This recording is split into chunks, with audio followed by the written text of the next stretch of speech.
ဖျောင်းဖြတ်မယ်ဆိုလို့ရှိရင်ဒါကဖျောင်းအသားလေးဖိတာဖိမထားနဲ့နော်ဖိမထားနဲ့ဖောက်ပါလေးပြင်ဖင်ဒီလိုလုပ်ရင်ဖင်ထောင်ပါဆိုလို့ဟုတ်ပြီဆွဲပါမယ်ဟမ်ဒါရှည်မျိုးမျိုးလေးပြီးဒီဘက်လည်းခရနဲ့ဒီဆွဲလို့ရ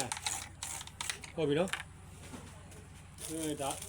အဲ့တော့ခဏ pass လုပ်ထားလိုက်အဲ့ဒါထည့်ပြီးတော့ဟိုအရင်လေးပြလိုက် pass မလုပ်တော့တခါတည်းလုပ်လို့ရအောင်လို့ရွှေ့လိုက်အေးရွှေ့လိုက်ဒီပါတော့တင်လိုက်အခုကရွှေ့တာကဖျောင်းလေးရှိလို့ရွှေ့တာအမှန်မင်းတို့ဟိုပေါ်တင်နော်ပြီးရင်မြမဓာတ်ထုတစ်ဆောင်ရွှေ့ခြင်းဓာတ်ထုတစ်ဆောင်လေးဒီထိတ်ကိုဖြတ်ထားဒီထိတ်ကိုဖြတ်ထားအတွင်းထဲတွေမနှိုက်နဲ့နော်ပြီးရင်အစာလေးကိုကော်ထုတ်လိုက်ကော်ထုတ်လိုက်ပြီးတော့ဒီလိုအစလှန်ခိုင်းထားတာအစလှန်ထားတာလက်နဲ့ဒီလိုတက်လိုက်မြင်ရလားမြင်ရတယ်တိုက်သွားရင်ဒါကလည်းဒါကသွားမယ်ဆိုဒီလိုကွာဒီလိုရှင်မျိုးမျိုးဒီမှာအပင်တွေတွေ့လားအောက်မှာဓာတ်သွားပေါ်ဒီလိုရှင်မျိုးမျိုးဒီလိုဆွဲချသွားတာဟာအဲ့တိုင်းသွားမယ်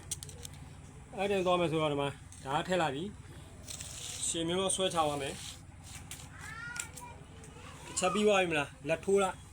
ပြီးနောက်တစ်ချက်